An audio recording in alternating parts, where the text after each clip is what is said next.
안녕하세요, 정조입니다. 오늘 주제는 비수기 마지노선 시급 2만원 어떻게 지키나 이런 내용인데요. 주제는 크게 두 가지로 배달, 퀵 서비스를 비교하는 거고, 그리고 이제 일반 대행이 아무것도 모른다면 묻고 따지지도 말고 만나 플러스를 선택하라, 이런 내용입니다. 자세한 내용은 지금 시작합니다. 제가 이제 3개월 이상 퀵 서비스에 대해 심도 있게 알아보고 자료도 많이 모았어요. 이 퀵사마다 천차만별하고 막 급변한 시대에 오늘은 대략적인 틀만 한번 다뤄보고요. 다음에 더 많은 사람들이 궁금해한다면 제가 알아봤던 내용들을 자세하게 한번 설명하는 그런 시간 한번 가져보도록 하겠습니다. 그러니까 아침에 퀵을 하다가 저녁에 배달 대행을 하면서 수입을 보전하자, 이런 식으로 이때까지 말씀 많이 드렸는데요. 그래서 배달 대행하고 퀵 서비스에 들어가는 기본적인 틀, 오토바이, 핸드폰 배달비, 배달 물품, 출금비 이런 게 있습니다. 그래서 이런 것들을 비교 간략하게만 오늘 한번 먼저 보여드릴게요. 배달 대행이나 퀵 서비스 할 때 오토바이를 대부분 이런 말씀 많이 하세요. 배달 대행은 당연히 125cc 이하가 쿼터컵으로 갈 가능성도 없고요. 125cc 이하가 맞습니다. 근데 제가 퀵 서비스에서 300cc 이상으로 말씀을 지금 드리는 이유가 125cc도 퀵 서비스를 할 수가 있어요. 할 수가 있는데 125cc로 만약에 퀵 서비스를 할 경우에는 1년 만에 오토바이가 뻗을 수도 있습니다. 퀵 서비스 하시는 분이 1년에 7만 킬로까지 탄 걸 보통 자동차로도 2만을 타기가 힘든데, 1년에 진짜 지방을 계속 왔다 갔다 하지 않는 한 2만을 타기가 힘든데 7만 킬로를 달렸다고 하더라고요. 300cc 이상이면 7만이고 엔진이 크면 클수록 더 많이 탈 수가 있어요. 소모품은 더 많이 비싸게 들지만 더 유지를 오래 할 수가 있는데 125cc는 7만 정도면 힘듭니다. 125cc 이하로 배달 대행 가야 되고 퀵 서비스는 300cc 이상으로 가야 돼요. 이 쿼터컵으로 안 올라가면 힘듭니다. 핸드폰은 일단 배달 대행은 투폰을 가져가는 사람이 없어요. 배달 대행으로 투폰을 할 수가 없죠. 왜냐면 폴을 찍고 있느라 바쁜데 어떻게 투폰을 합니까? 근데 퀵 서비스는 3대 4대 핸드폰도 있지만 거기에 플러스 지지기도 필수라고 하네요. 지지기 금액은 좀 따로 나가긴 하는데 고정적으로 나가는 금액이 있습니다. 이렇게 비수기 시기에는 핸드폰 2대, 2대가 비싼 예를 들어 우리가 노트 20, 21 이렇게 비싼 핸드폰을 2대를 쓰는 건 아니지만 2대 이상을 퀵 서비스는 무조건 있어야 되고 지지기를 가져가야 됩니다. 그러면 벌써 배달 대행할 때 들어가는 초기 비용이랑 퀵 서비스 할 때 들어가는 비용이 이제 차이가 확 벌어지죠. 배달 물품이 우리가 돈만 번다고 가정할 때는 크기 및 종류가 상상 이상으로 갑니다. 배달 대행은 음식 몇 개, 2-3개 묶어 가지만 대부분 소형 물품이잖아요. 근데 이 크기 및 종류가 상상 이상이고 음식 상점이 아니라 이제 회사나 이런 데서 부르잖아요. 조금 막대하거나 하대하는 경우도 있고, 소형 물품이라고 했는데 중형 물품인 경우도 많대요. 퀵 서비스에서 도착지 해가지고 돈을 받는 착불 같은 경우에는 계좌 이체를 해드릴게요 라고 말해서 믿고 갔는데 안 해주는 손님도 있다고 하더라고요. 그 스트레스가 많다고 하더라고요. 배달 대행 같은 경우에는 이렇게 됩니다. 도착해가지고 카드 결제인데 카드 결제를 만약에 안 한다. 상점한테 이야기를 해서 상점 이분이 나중에 상점으로 예를 들어 계좌 이체를 해준다고 합니다. 음식 사장님 어떻게 할까요? 그러면 그러면 그때 돈 받을게요 라고 하면서 기사는 그 상태에서 빠질 수가 있는데 퀵 서비스는 그게 안 된다, 힘든다, 이런 거고요. 배달 대행이라는 거는 출금비가 없어요. 전업으로 하면. 근데 특별하게 이제 프리랜서로 할 경우에는 출금비를 받는 곳이 있어요. 배달 대행은. 원래는 배달 대행은 출금비가 없습니다. 근데 퀵 서비스는 출금비로 사무실이 운영이 된다. 출금비가 하루에 나가고 일 안 해도 30일이면 30일 금액이 다 나가버립니다. 이거 다 머릿속으로 생각하시면서 퀵 서비스면 저렇게 들어가는구나 라고 생각하시면 될 것 같아요. 여기가 제일 중요해요. 제가 알아본 것 중에 제일 중요한 건데요. 배달 대행은 건당 400원, 500원 떼고 내 어플에 금액이 되잖아요. 근데 퀵 서비스는 총 매출. 예를 들어 내가 27만원 정도 벌었다 하면 23% 매출을 수수료를 빼면요 21만원 순수익인 거예요. 배달 대행은 건당 400원에서 500원 뗀 건데 이 총 매출이 엄청나게 큽니다. 칼질해서 단가를 올려놓고 그거를 우리가 기사들이 잡아서 이제 배달을 하잖아요. 하면 총 매출 거기 23%를 그냥 떼어가는 거. 그래서 이게 너무 큽니다. 배달 대행은 퀵 서비스에 비해 중하로 쉽고요. 퀵 서비스는 이 자체로부터 중상 이상이 됩니다. 돈 그렇게 크게 버는 거 중요하지 않아라고 생각하면 난이도는 문제가 없지만 나는 전업이고 나 진짜 돈 벌어야 돼 라고 생각하면 배달 대행은 퀵 대비 중하 정도, 그리고 퀵 서비스는 중상 정도의, 솔직히 중상보다 더 높습니다. 왜냐면 새로운 번역대를 알아야 되기 때문에.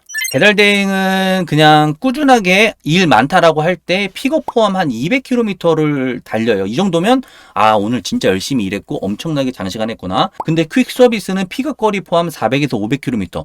이거 생각하셔야 돼요. 이렇게 먼 거리를 다닌다면 우리 구동계나 그다음에 뭐 타이어, 뭐 여러 가지 소모품들 있잖아요. 그런 게 더 많이 든다. 그리고 쿼터급으로 올라갈수록 기름값도 더 많이 든다. 그러니까 총 매출의 23%였지만 그 23%를 빼고도 유지 비용이 퀵 서비스가 엄청나게 많이 든다. 일하는 시간대가 11시부터 이제 9시까지인데 사실 아까 시급 초반에 우리가 이야기 나왔는데 정조님 시급 2만 원 어떻게 유지하시나요? 라고 말했을 때 제가 말씀드리는 건 요즘에 만약에 시급을 2만 원으로 나는 진짜 순수하게 일하는 시간으로 시급 2만 원을 유지하고 싶다라고 하면요. 점심 피크만 하고 그만두고 저녁 한 5시부터 정도에 나와서 마감까지 새벽 2시 마감까지 쭉 타면서 하면 시급 2만 원이 나옵니다. 한마디로 내가 원래 일하던 시간대 남들 다 같이 9시 출근해서 뭐 공무원처럼 뭐 저녁 7시 6시에 뭐 퇴근하고 이런 식으로 해서는 시급 2만 원이 나올 수가 없어요. 절대. 배달 대행이 시급 2만 원 이렇게 비수기 때 나오려면 남들이 일을 안 하는 시간에 해야 됩니다.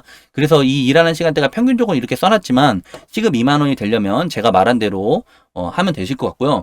퀵 서비스는 그냥 이 시간 고정입니다. 이 시간 되면 콜이 없어요. 왠지는 다들 아시죠? 회사에서 회사로 서류를 보내거나 뭘 보낼 때 회사에서도 퇴근할 거 아니에요. 그렇기 때문에 회사 일하는 시간 지나가면 없어집니다. 그래서 제가 오전에는 퀵하고 저녁에는 배달 대행 하려고 했는데 이런 부대의 유지 비용이 너무 많이 들다 보니까 고민을 많이 하게 됐습니다. 일하는 요일은 배달 대행은 남들 쉴 때 이제 배달 음식을 시키지, 퀵 서비스는 이제 회사 다닐 때, 회사 다니는 사람들이 출근하면 우리도 같이 퀵 서비스를 하는 거고 회사가 다 쉬면 같이 쉬고 그렇게 쉰다고 생각하시면 됩니다. 그래서 이 간단한 그냥 눈대중으로만 한번 보시고요.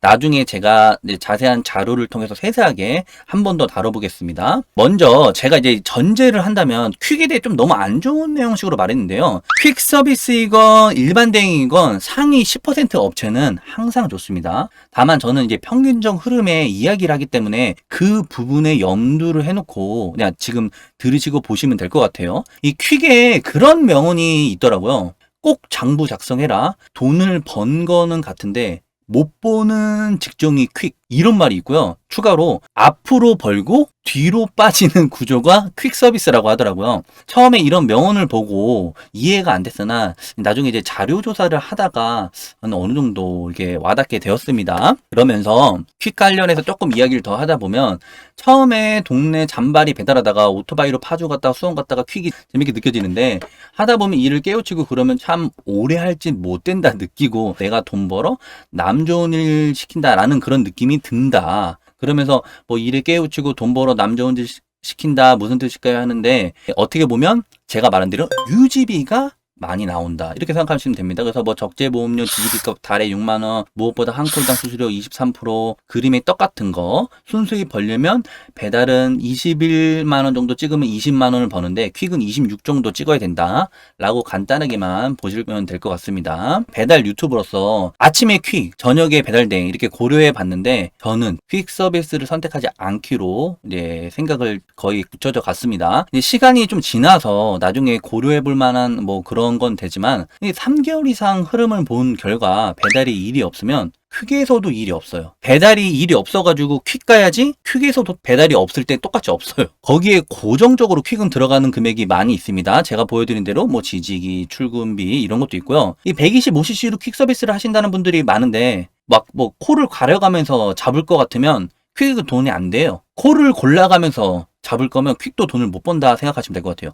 그러면 이제 300cc 이상 되고 그러면 또 감가 유동 이제 너무 많이 들어갑니다. 저는 한 번에 이렇게 많이 버는 것보다는 안정적으로 꾸준하게 버는 걸 좀 추구해요. 그러려면 많이 벌 수 있는 기회도 있는 게 좋지만 지출을 줄여서 자기 수입이 보존되는 게 한마디로 수입을 올리는 거나 똑같은 거죠. 그래서 한번 잘 고민해 보시면 됩니다. 요즘 뭐 배달판이 망했다 뭐 했다 하는데 사실 다른 뭐 카페, 뭐 퀵 서비스 등 여러 프리랜서 보면 전부 다 어렵고 힘든 상황이에요. 배달만 힘든 게 아니에요. 일하시는 분들은 다 힘듭니다. 그분들이 돈이 없고 힘드니까 배달 시키는 것도 안 시키고 포장하는 거예요. 그래서 제가 퀵을 병행하기보다는 잘 알고 있는 이런 이제 일반 대응으로 넘어가는 것도 낫다라고 생각합니다.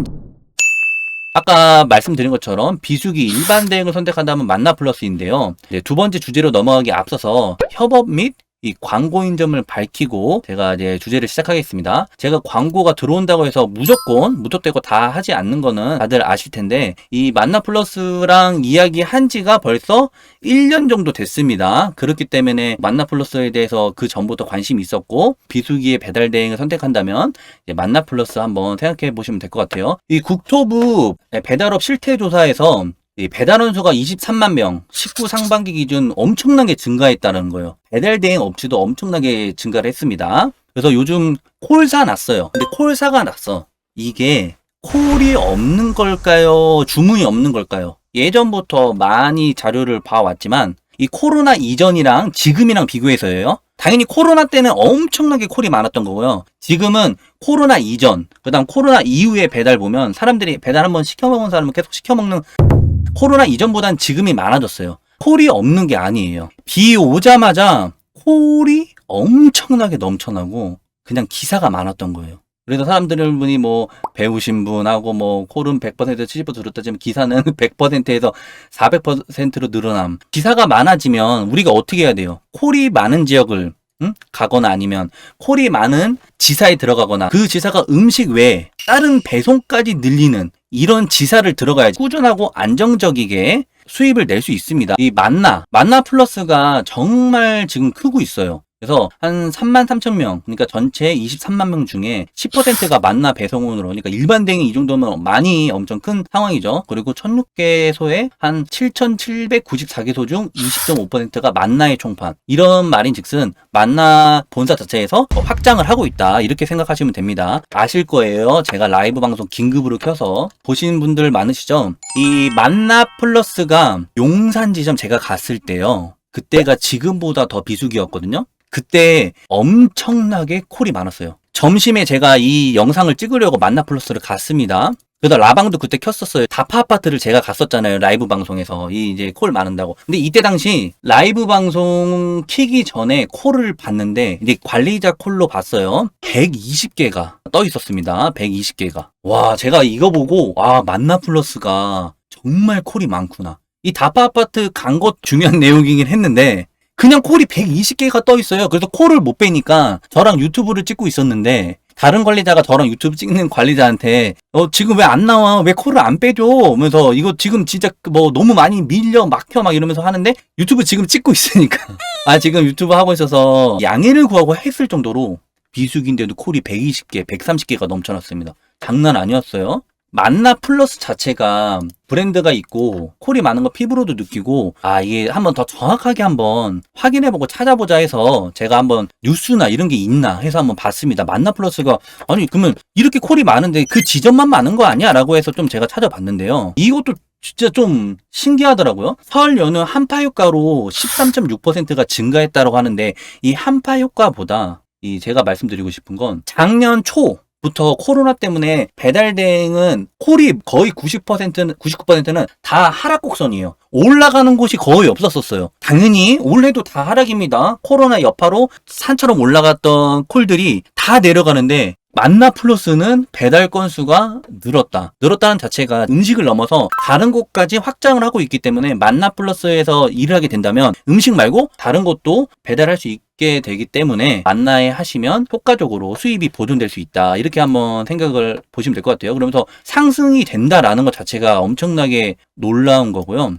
그러면 만나가 얼마나 상승이 더 되냐? 만나 플러스 지난해 배달 건수 1억 6,400만 건 기록. 당연히 코로나 시기에 올라가는 성장세는 어느 업체나 엄청나게 가파르게 올라가요. 당연히 성장사 크기가 좀 줄긴 했어도 성장을 하고 있다는 거예요. 지난해 이렇게 1억 6,400만 건. 와, 만나 플러스의 저력이 느껴지는 부분이 아닐까 생각이 듭니다. 그러면서 만나 플러스가 뭐 어떤 거를 더 많이 하길래 이렇게 배달 건수가 많아지냐라고 보니까요. 만나 플러스 GS 리테일과 협력해 편의점, 슈퍼마켓 배달 수익 맞는다. 배민 입장에서는 비마트예요. 쿠팡은 쿠마트고요. 이 B2B 하나 들어오면 콜이 엄청나게 많아지는 거 아시죠? 근데 콜이 안 많아진다 하더라도 꼭 음식이 아닌 GS 편의점이나 이런 거를 체결을 해서 배달을 하게 되면 피크 시간 아니더라도 편의점에서는 배달을 시키잖아요. 그러기 때문에 만나에서 이렇게 협약을 맺었다. 사업 확장력이 지금 장난이 아니다. 이런 생각이 많이 들었고요. 여기에 더불어 뭐 카카오 모빌리티는 다들 아시죠? 처음에 저도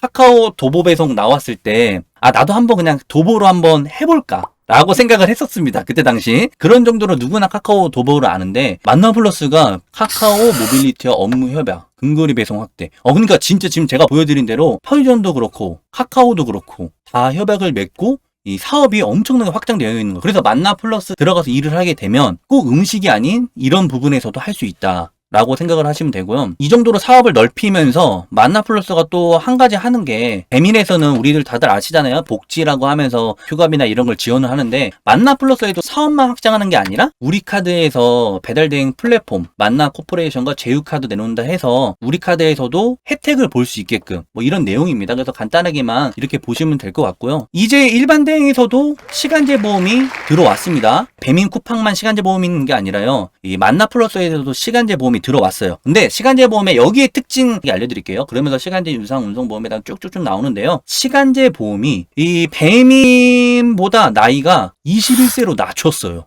사실 시간제 보험이 가입 안 되는 것 중에 하나가 나이 때문에 안 되시는 분들 있었어요. 근데 21세로 시간제 보험이 낮춰졌습니다. 그리고 배민이나 뭐 다른 데서는 시간제 보험을 가입하려고 하면 자기 오토바이로 가입을 했어야 되는데, 배송원이 전송으로 운행하는 자기 오토바이가 아니고 대리점 소유의 오토바이도 시간제가 가입이 가능해요. 한마디로 시간제를 내 오토바이로도 할 수 있지만 뭐 대리점에서 빌려서 하는 오토바이도 시간제로 가능하다. 여러 가지 선택 권한을 할 수 있는 게 많아졌다. 그래서 만나플러스에 가셔서 당연히 다들 시간제 보험이 있으니까 시간제 보험 들고 하시겠지만, 이 오토바이가 꼭 없어도 뭐 빌려서라도 이제 시간제 보험을 할 수 있다. 그래서 제가 이런 여러 가지 뉴스를 보여주고 느낀 건, 일반 대행에서는 지금 제일 화두로 올라가고 있다. 내가 만약에 수입이 잘 안 나와, 그러면 제가 지금 보여드린 여러 가지 내용과 뉴스를 이제 좀 듣고 이게 괜찮다라고 생각 들면, 아무것도 일반 대행에 모른다면 그냥 무턱대고 만나플러스 먼저 가보시는 게 제일 현명한 선택이 될 거다, 이렇게 말씀을 드릴게요.